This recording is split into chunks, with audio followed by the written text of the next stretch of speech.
Imam Al-Mawardi menyatakan bahwa riba tidak pernah diperbolehkan atau dihalalkan dalam seluruh syariat samawi. Al-Quran dan Sunnah.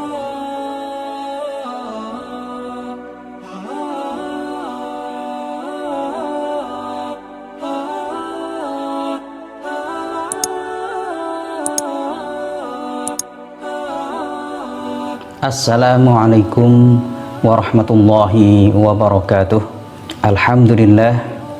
Alhamdulillahilladzi hadana lihadza wa ma kunna linahtadiya laula an hadanallah. Asyhadu an la ilaha illallah wahdahu la syarikalah wa asyhadu anna Muhammadan abduhu wa rasuluh. Allahumma shalli wa sallim ala sayyidina Muhammad wa ala alihi wa sahbihi wa sallim ajma'in. Rabbi syrah li sadri wa yassir li amri wahlul 'uqdatam min lisani yafqahu qawli, amma ba'd. Ma'asyiral muslimin, pecinta ilmu yang dimuliakan Allah Subhanahu wa taala. Pada kesempatan ini kita akan membahas tentang tema yang sangat penting dalam fikih Islam, yaitu mengenal riba dalam fikih Islam. Ma'asyiral muslimin yang dimuliakan Allah Subhanahu wa taala. Sebelumnya kita meyakini bahwa setiap hukum-hukum Allah Subhanahu wa taala di belakangnya ada kemaslahatan manusia. Semua hukum-hukum yang telah ditetapkan oleh Allah Subhanahu wa taala dalam rangka untuk mewujudkan kemaslahatan manusia baik di dunia maupun di akhirat, seperti yang dijelaskan oleh Imam Asy-Syatibi dalam kitabnya Al-Muwafaqat, dikenal dengan Maqasid Asy-Syariah. Ma'asyiral muslimin yang dimuliakan Allah Subhanahu wa taala, di antara aturan-aturan Allah Subhanahu wa taala adalah ketentuannya tentang diharamkannya riba. Secara bahasa, riba adalah pertumbuhan atau tambahan, ziyadah, baik dalam kebaikan maupun keburukan. Dalam istilah fikih, kita ambil salah satu definisi tentang riba. Riba diartikan sebagai tambahan atas harta pokok atau modal tanpa ada penyeimbang yang bernilai dalam kacamata syariat. Ma'asyiral muslimin, pecinta ilmu yang dimuliakan Allah Subhanahu wa taala, riba dalam fikih sudah disepakati oleh para ulama bahwa hukumnya adalah haram. Imam Al-Mawardi menyatakan bahwa riba tidak pernah diperbolehkan atau dihalalkan dalam seluruh syariat samawi. Al-Quran dan Sunnah telah menyatakan larangan yang tegas akan riba ini. Juga para ulama telah berijma bahwa riba haram hukumnya. Ma'asyiral muslimin yang dimuliakan Allah Subhanahu wa taala, kalau kita lihat dalil-dalilnya dalam Al-Quran maupun hadis Nabi SAW, banyak kita jumpai ayat-ayat dan hadis-hadis Nabi SAW yang telah memaparkan hukum riba ini. Dalam Al-Quran, dalam pengharaman riba ini ada tahapan-tahapannya. Tahapan yang pertama, menolak anggapan bahwa pinjaman riba yang pada zahirnya seolah-olah menolong mereka yang memerlukan sebagai suatu perbuatan taqarrub kepada Allah Subhanahu wa taala. Seperti dalam surat Ar-Rum ayat 39, Allah Subhanahu wa taala berfirman, A'udzubillahi minasyaitonir rajim. Bismillahirrahmanirrahim. Wa ma ataitum mir riba liyarbu fi amwalin nasi fala yarbu 'indallah. Wa ma ataitum min zakatin turiduna wajhallahi faulaika humul mut'ifun. Artinya, apa yang kalian lakukan dari riba untuk mengembangkan harta manusia, maka tidak akan berkembang di sisi Allah Subhanahu wa ta'ala. Dan apa yang kalian tunaikan dari zakat dalam rangka untuk mendapatkan ridho Allah Subhanahu wa ta'ala, maka merekalah orang-orang yang akan dilipat gandakan pahalanya. Kemudian tahap kedua dalam rangka pengharaman riba ini, riba dalam Al-Quran digambarkan sebagai suatu yang buruk.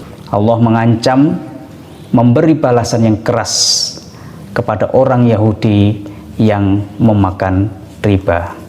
Dalam surat An-Nisa ayat 160, 161, Allah berfirman, A'udzubillahi minasyaitonir rajim. Bismillahirrahmanirrahim.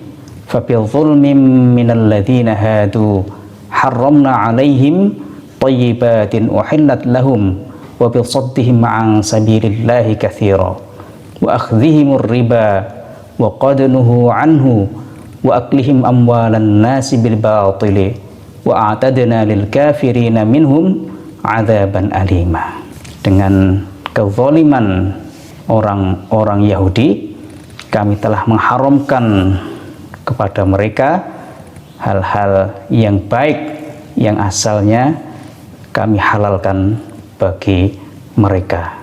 Dan karena mereka banyak menghalangi jalan Allah Subhanahu wa ta'ala, dan mereka memakan riba padahal telah dilarang, dan mereka makan harta-harta manusia dengan cara yang batil. Dan kami mengancam bagi orang-orang kafir di antara mereka dengan azab yang pedih.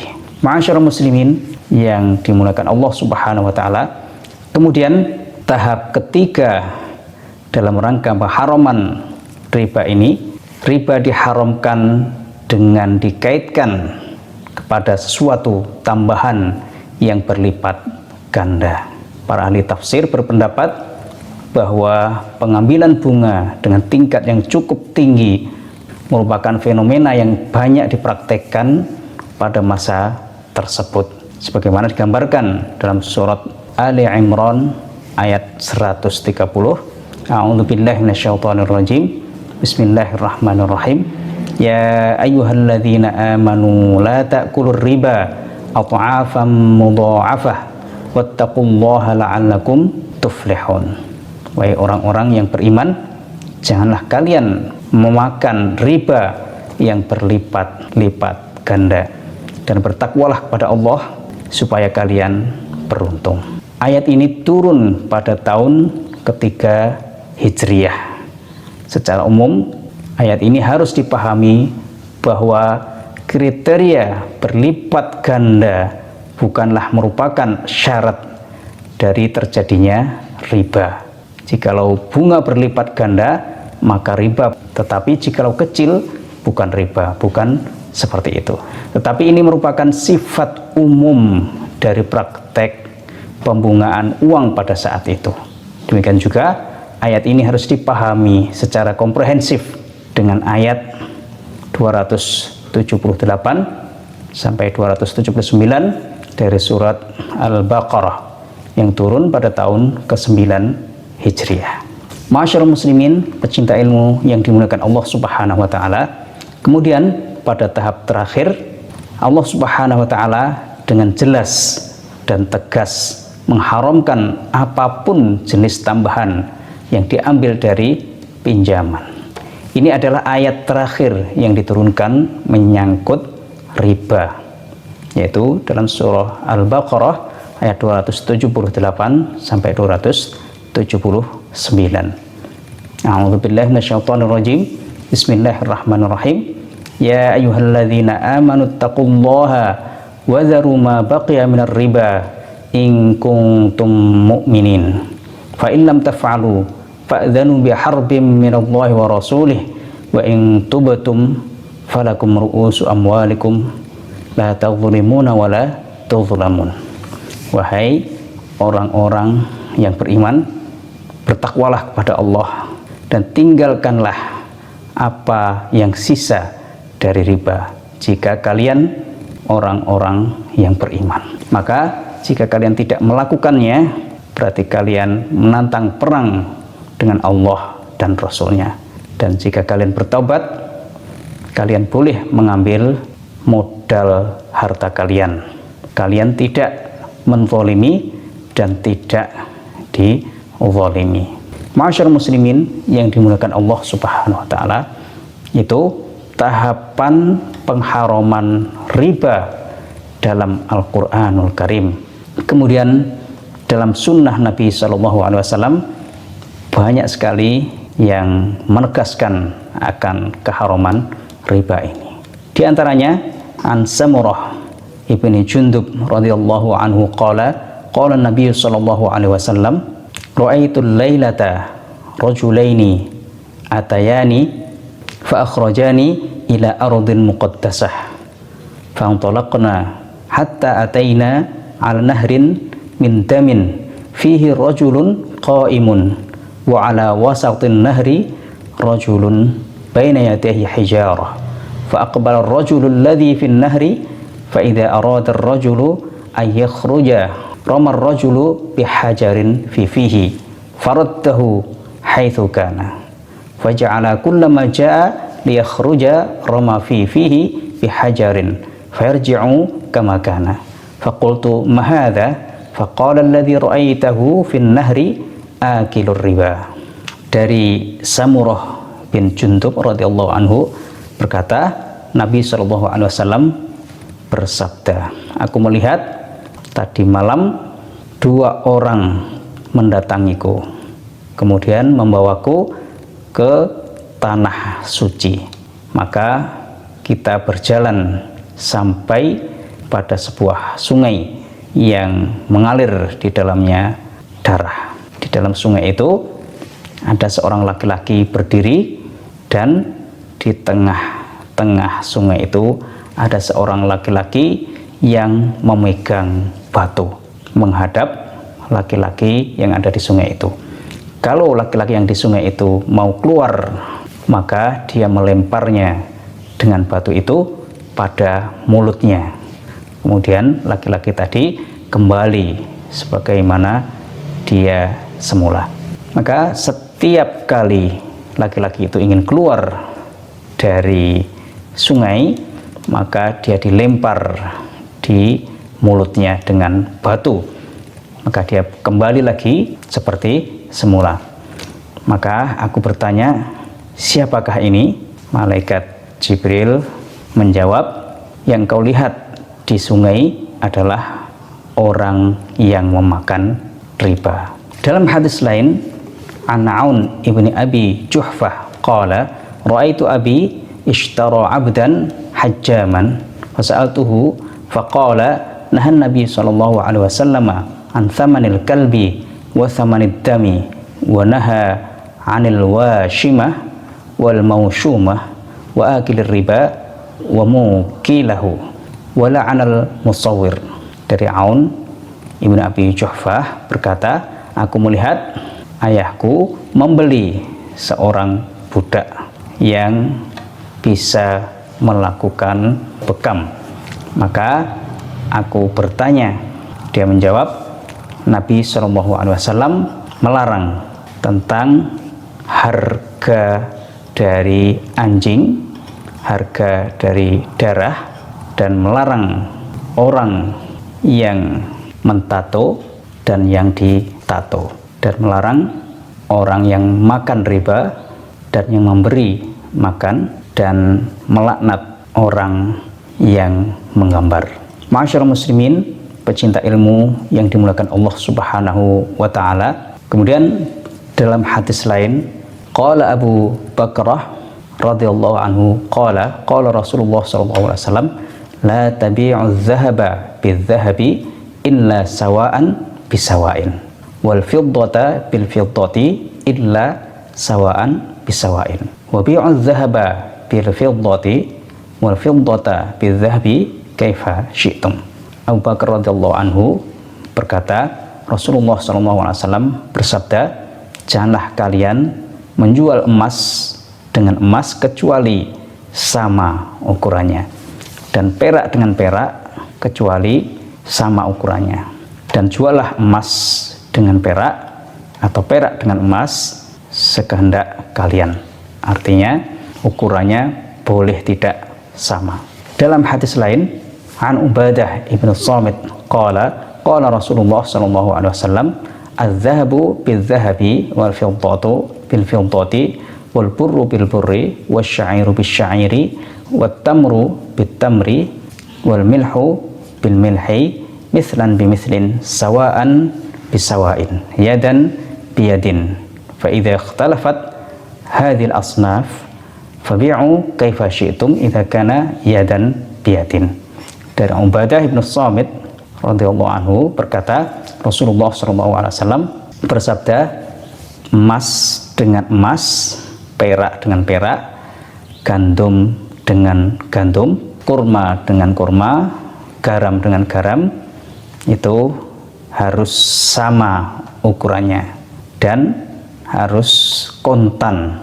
Jika jenis-jenis ini berbeda, maka jualah sekehendak kalian jika dilakukan dengan kontan.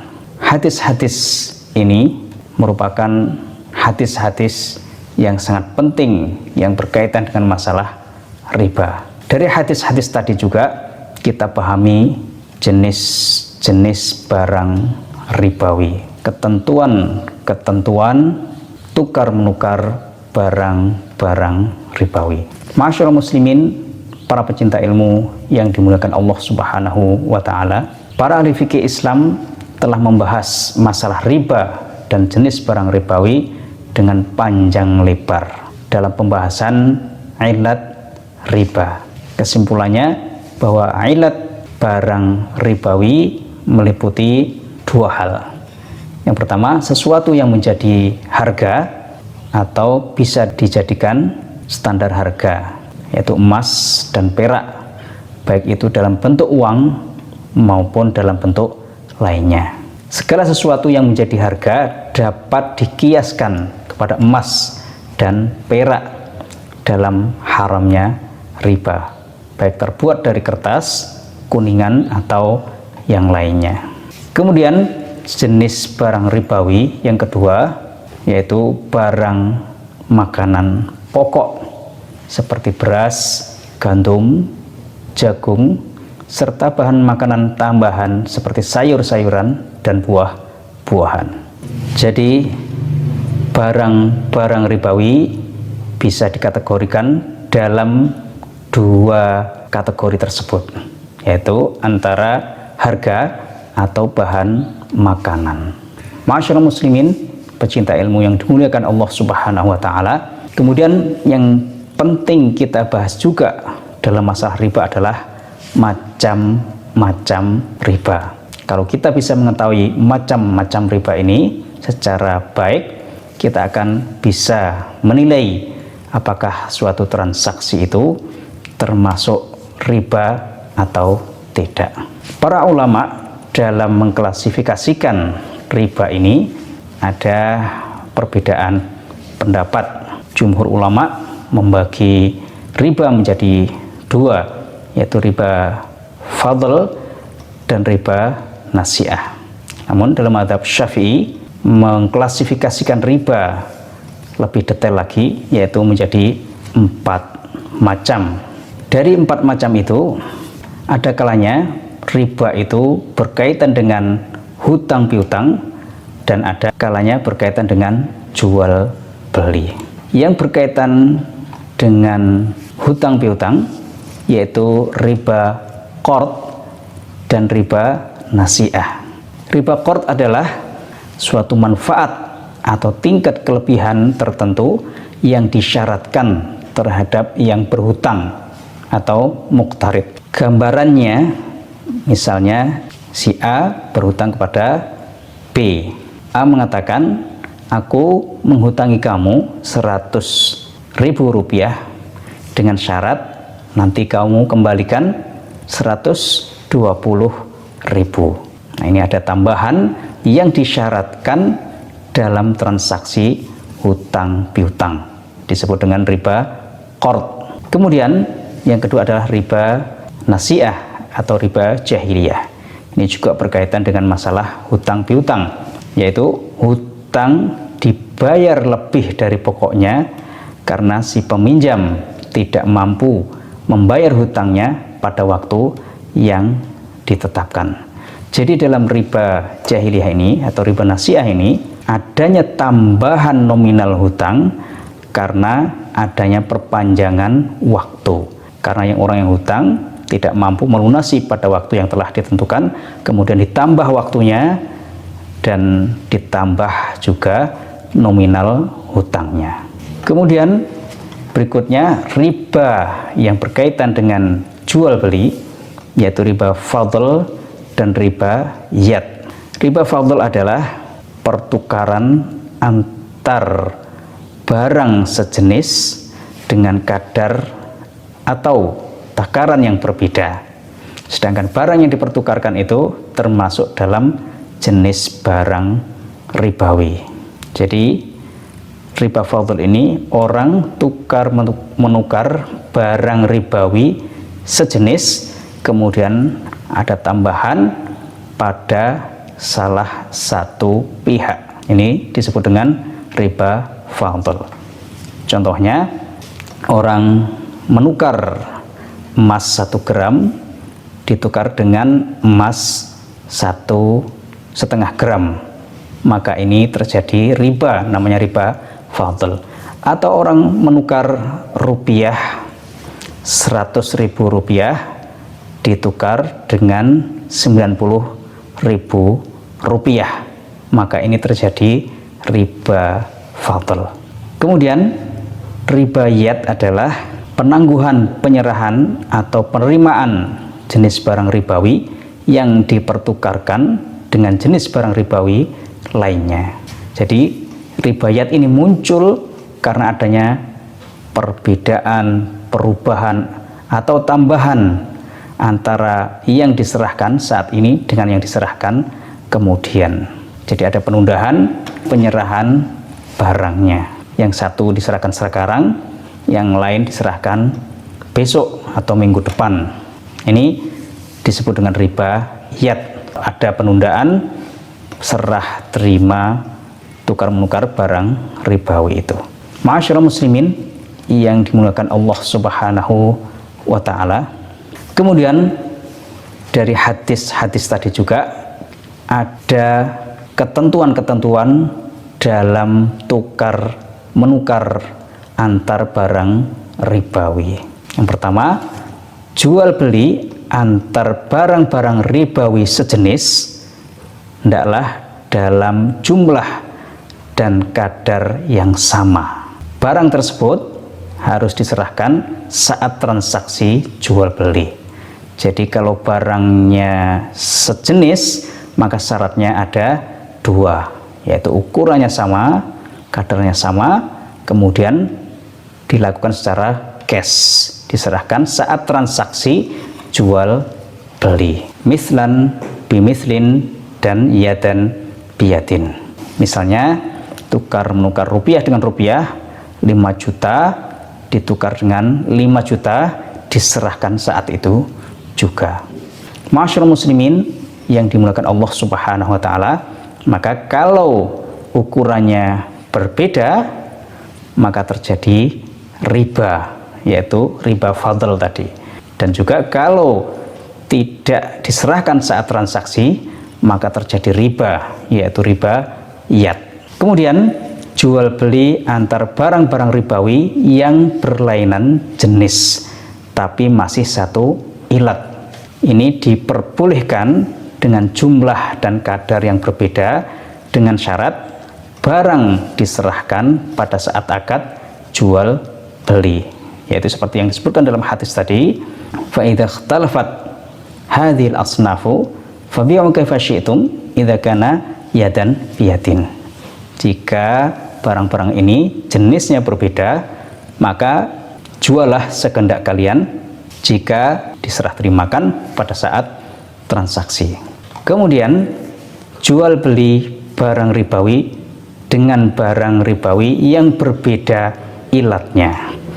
maka tidak disyaratkan ada kesamaan kadarnya dan tidak harus diserahkan pada saat transaksi. Contohnya jual emas dengan gandum, maka ini tidak harus sama ukurannya, kadarnya, dan juga tidak harus cash. Maka boleh emasnya sekarang, gandumnya minggu depan atau sebaliknya. Kemudian jual beli barang ribawi dengan yang bukan ribawi. Ini juga jelas tidak disyaratkan sama ukurannya dan juga tidak disyaratkan kontan atau cash. Ada serah terima pada saat transaksi. Jadi boleh dua-duanya penyerahannya ditunda. Boleh salah satunya. Boleh juga diserahkan pada saat transaksi. Contohnya misalnya barang ribawi dengan bukan barang ribawi. Yang barang ribawi misalnya uang ditukar dengan pasir, maka uangnya boleh diserahkan sekarang, pasirnya boleh minggu depan, atau sebaliknya, pasirnya sekarang, uangnya minggu depan. Kemudian juga jual beli antara barang-barang yang bukan ribawi diperbolehkan tanpa persamaan dan tidak harus diserahkan pada waktu akad. Misalnya pakaian kan bukan barang ribawi, ditukar dengan barang elektronik, maka tidak ada dua syarat tadi. Syarat sama kadarnya, ukurannya, dan juga cash. Kedua-duanya tidak disyaratkan. Ma'asyiral muslimin yang dimuliakan Allah Subhanahu wa ta'ala. Kemudian apa bahaya riba? Apa dampak negatif yang ditimbulkan oleh riba, baik dalam bidang moral, sosial, ekonomi? Dampak negatif riba dalam kaitannya dengan moral ini bisa kita lihat. Orang yang melakukan riba biasanya ada sifat-sifat egois dan individualis. Kenapa? Karena dia ingin mendapatkan keuntungan sendiri sementara orang lain dirugikan. Dan juga ada sifat bakhil, enggan untuk menginfakkan hartanya. Kemudian di antara dampak moral juga adanya cemas dan gelisah, senantiasa mencemaskan suku bunga naik atau turun. Juga dia terus khawatir terhadap orang-orang yang menyimpan kebencian kepadanya. Kemudian juga dampak moralnya yaitu adanya sifat materialistik. Orang yang membungakan uang adalah budak harta. Dan juga dampak moralnya adanya lemah semangat, tidak berani untuk menghadapi resiko dalam usaha karena dia menggantungkan kepada bunga, tidak mau usaha dalam kegiatan ekonomi yang real. Kemudian dampak dalam bidang ekonomi, di antara dampak ekonomi riba adalah dampak inflatoir atau inflasi yang diakibatkan oleh bunga sebagai biaya uang. Hal tersebut disebabkan karena salah satu elemen dari penentuan harga adalah suku bunga. Semakin tinggi suku bunga, semakin tinggi juga harga yang akan ditetapkan pada suatu barang. Dampak lainnya dalam bidang ekonomi adalah bahwa hutang dengan rendahnya tingkat penerimaan peminjam dan tingginya biaya bunga akan menjadikan peminjam tidak pernah keluar dari ketergantungan. Terlebih lagi bila bunga atas hutang tersebut dibungakan. Contoh paling nyata adalah hutang negara-negara berkembang kepada negara-negara maju. Meskipun disebut pinjaman lunak, artinya dengan suku bunga rendah, pada akhirnya negara-negara penghutang harus berhutang lagi untuk membayar bunga dan pokoknya, sehingga terjadilah hutang yang terus-menerus. Ini yang menjelaskan proses terjadinya kemiskinan struktural yang menimpa lebih dari separuh masyarakat dunia. Ma'asyiral muslimin, pecinta ilmu yang dimuliakan Allah Subhanahu wa taala. Kemudian dampak sosial kemasyarakatan. Riba merupakan pendapatan yang didapat secara tidak adil. Para pengambil riba menggunakan uangnya untuk memerintahkan orang lain agar berusaha dan mengembalikan misalnya 25% lebih tinggi dari jumlah yang dipinjamkannya. Persoalannya, siapa yang bisa menjamin bahwa usaha yang dijalankan oleh orang itu nantinya mendapatkan keuntungan lebih dari 25%? Semua orang, apalagi yang beragama, tahu bahwa siapapun tidak bisa memastikan apa yang terjadi besok atau lusa. Dan siapapun tahu bahwa berusaha memiliki dua kemungkinan, berhasil atau gagal. Dengan menetapkan riba, berarti orang sudah memastikan bahwa usaha yang dikelola pasti untung. Ma'asyiral muslimin yang dimuliakan Allah Subhanahu wa ta'ala. Demikian yang bisa saya sampaikan dalam masalah riba ini. Mudah-mudahan bermanfaat. Wabillahi taufiq. Wassalamualaikum warahmatullahi wabarakatuh.